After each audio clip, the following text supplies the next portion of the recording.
Radio Robbie back at it again, broadcasting to the network. If you guys didn't know, today is a nice little kickback talk about the side deck cards that you are going to be seeing at Jersey. And I know you can't see me right now because I look ridiculous, but it is time to talk about what you should be side decking for YCS Jersey. Let's dig into this, shall we, audience?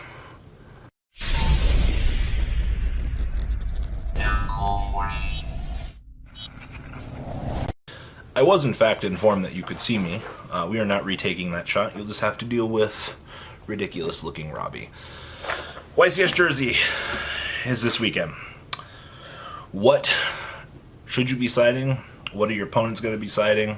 What kind of wacky ass shit are you going to be running into? Well, I have 5 really good cards probably going to be siding. A few not so strong cards you should be siding. First, a big one.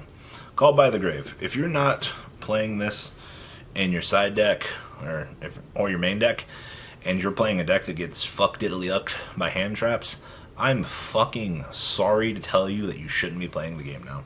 We've evolved into a format where a hand trap means life or death. If your opponent resolves a draw on Lockbird and you don't have a preventative action to stop them back, you're fucked. You have to play Called by the Grave in some capacity or consideration to stop the meta. Now, I didn't see a lot of Called by the Grave in the sides. I saw pretty much across every list this past week, I've seen Called by the Grave in the main. I think that this is worth denoting that if you're not really up to the meta, you should probably be snarfing out those Called by the Graves and putting them to some capacity and use, because if you're playing Jersey, this is going to be a massive hand trap format, and this is going to be disgusting by any standard that you've ever actually seen. I'm expecting to see anywhere from 9 to 12 hand traps. That's also counting Impermanence as a hand trap as well. Ash Blossom, Draw Knockbird, Ghost Reaper, Ghost Ogre. Even Ghost Bella right now is seeing some sort of play in the main deck. Now, not particularly in the side deck. She's just pretty much been promoted to main. But Called by the Grave is something that you need to be playing to some capacity. Number 2, Sphere Mode. Now, I've seen a couple of lists that have not been playing Sphere Mode, and I'm very hesitant to know why. Whether or not these decks feel like they take up their core normal summon and can't provide a means to Sphere Mode your opponent. Committed normal summon to spot removal 3 monsters is very high. Your opponent has to kind of play into it. But Sphere Mode protects you. Honestly, I cannot stress enough how many times people are like, well, how do you beat the Goki luck? Yeah, I have to actually play Sphere Mode. You've seen every fucking meme on the internet. It's like, break my board and it's just fucking Sphere Mode. Yeah, this is one of those times where that shitty fucking 12-year-old meme comes back. And I think the format is degenerated enough to where you have to rely on the little ball of fun to kind of dig your asshole out. Because without it, your opponent explodes and have a bad time. I guess as a Trickstar player, I guess you can burn your opponent to death, but have fun with that one. Next up, Evenly Matched. So, the other way to beat your opponent is to have double evenly matched. I heard that's a fantastic option. Who cares about co-link? Am I right or am I right? Being able to remove troublesome cards from the field is one of the things that Evenly Matched does great. You just sacrifice your main phase 1 and your battle phase, and you gain the ability to fuck your opponent. Spot removal, everything that they could actually hope and dream about, it's gone with Evenly Matched. They get to keep 1 card. Yeah, okay. Nobody cares. It just means that I'm forced to go second. Evenly Matched is a fantastic out. It's very much worth the price. A lot of these side decks that I've seen are stable. They're literally 3-ofs all across the board. You don't really get much of a leeway here. But Evenly Matched it's evenly great, as I'm going to say. I can't really, there's not much more I can physically tell you about Evenly Matched. You already know that the card's degenerate. You already know that the card is fantastic. There's a lot of Spiral players that are playing it so they can go second. It's all dependent on you. It's the same thing as Called by the Grave. You make the decision to play it. But that's my 2 cents about Evenly. Number 4. Red Reboot. This card has... A lot of people are playing this card for Altergeist. Altergeist really isn't doing much at the moment. Let's be real here. The deck's there. The deck's great. You can also Red Reboot your opponent's Impermanence, and also Red Reboot your opponent's Solemn Strike. Having access to pay half of your life points to stop your opponent from blowing you out of the water is great. However, life sucks when you watch your opponent set an evenly matched, because you just negated an evenly matched and you didn't kill your opponent. A lot of people, I feel, misplay Red Reboot. They get greedy. I understand that Red Reboot can disrupt your strategy. But you also have to understand that the actions and things that Red Reboot grants to your opponent after the turn, basically you fuck up and you don't kill your opponent, they've got access to more trap cards. Key example, I was playing Sky Striker. My opponent Red Rebooted my strike. Unfortunately, they were already in a shit position, but giving me another strike. Like, that's insane to me as a player. Like, cool. I'm sitting at 6,500 life points. I have 2 strikes live on the next turn. You don't kill me. You leave me at some sort of large damage. If I Widow Anchor you and take your monster, cool. I have 2 strikes live for the next turn. Insane value. That's all I have to say about that. Next up, Shared Ride, Draw, and Lockbird. These two go hand in hand, whether or not you're main decking Draw and Lockbird or you're siding Shared Ride. Remember, Shared Ride has no repercussions to it whatsoever. You can chain that shit free of will. It's not like Draw and Lockbird that has to wait for the action to be met. No, you can start your opponent's turn. They MST you, chain Shared Ride. You're like, you know, you just give your opponent the shittiest looking grin on your face as you are like, alright, Goki player, strap in. Shared Ride in this format is as degenerate as Max C. Shared Ride is the new Max C for the TCG. Like I said, our format has degenerated enough to where we have to rely on the Goki player resolving 7 to 10 searches if they don't kill us. You know, meanwhile, I'm sitting over here drawing into hand traps. The only difference here is it's not per special summon, it's per time they've added off of Gokis. Hell, even Shared Ride against our friend Sky Strikers off a multi-roll is disgusting. Because remember, Shared Ride also counts from the graveyard for some reason. So those are your staples. I'm going to talk about a few weird things I've seen going on here. Curse Seal the Forbidden Spell. This card is the literal nuts in the Sky Striker mirror. Sky Striker, I feel, is the only deck that has enough spells to kind of want to play this card. This card is geared more towards the mirror. I mean, stopping a Dragonic Diagram or Card of Demise also seems pretty good. But you get the most use out of it in the mirror. Also, I guess you can stop a Goki rematch from hurting you, or a Soul Charge, something like that. But when I look at Curse Seal the Forbidden Spell, I see this massive power card that grants me the ability to not allow my opponent to play the game, because I have spells coming out my ass. Shizuku grants me a free one. If I need to discard something, I have it.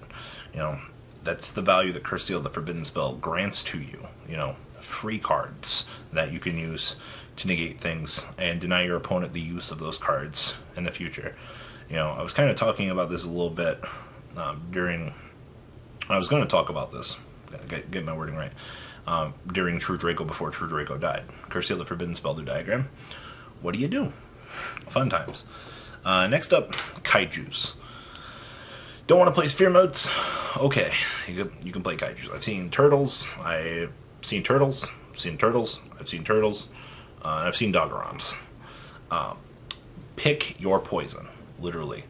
I don't highly recommend Kaijus. I'd rather just fucking play Sphere Modes, but if for some reason you can't afford Sphere Modes and you have Kaijus, I guess you can also play Interrupting Kaiju Slumber, but it's not as good as Sphere Mode. But people are making a choice to play these things, so there is that. But just be aware, Kaijus are kind of being cited at the moment. Twin Twisters, MSTs, and Cosmic Cyclones. Sky Strikers, kind of like MSTs, and kind of side them. Pendulum Magicians are playing Cosmic Cyclones. Everybody else, Goki, you're playing Twin Twister. you really don't care as a Goki player if you discard a card, honestly. It's probably just a dead Goki that you're going to rematch back and trigger anyway. You know, Sky Striker's like, oh, cool, you got back row, I don't want to play around. Kill it. All three of these are seeing play. I think I'd actually see a time where all the Spell and Trap cards, it's kind of just pick your poison. God, that's the theme. It's there. Like, depending on your deck, you pick your value and you roll with it. Just make sure you make the right decision for whichever build you're playing for your Spell and Trap card destruction. If you're not already maining it, which a lot of people are playing 2 Twin Twister. If not, a lot of people are just opting to side 3 copies of either Cosmic MST or Twin Twister. Just depends on the matchup. I mean, Cosmics hit more True Draco, and Pendulum Magician can't really afford to discard a card because they need as many combo pieces as they can get.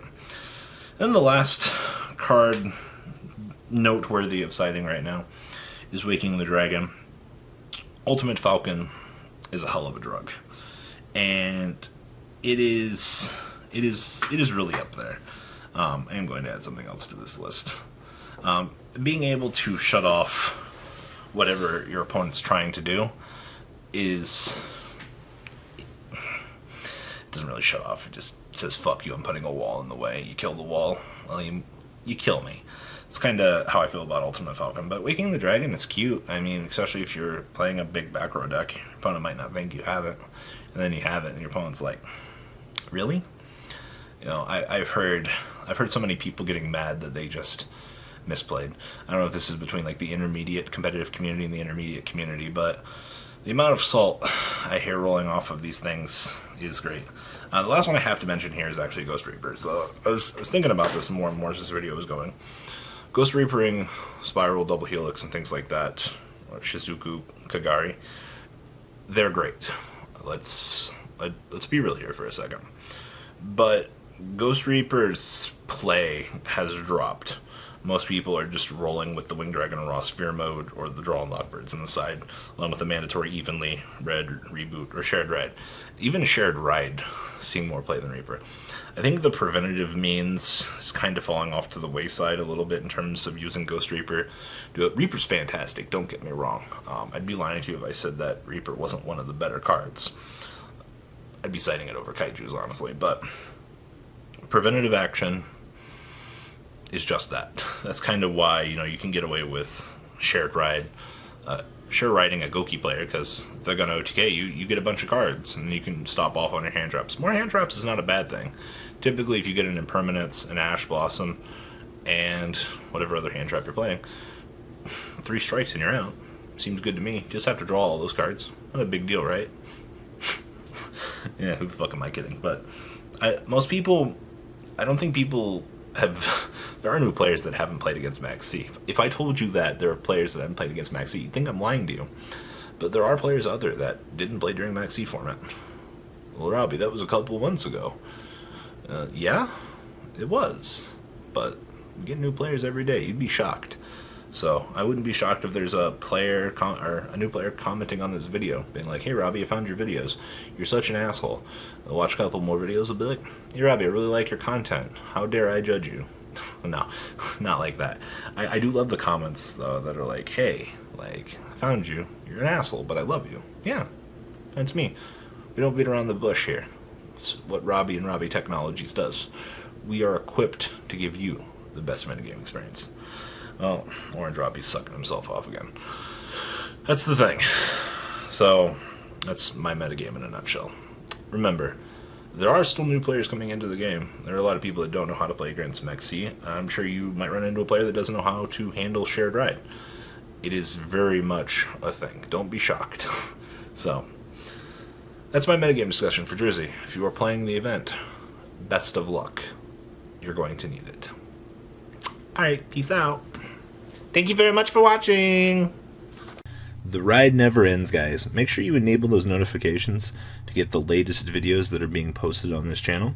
Make sure you guys check out VanCole40 for my Cardfight Vanguard channel.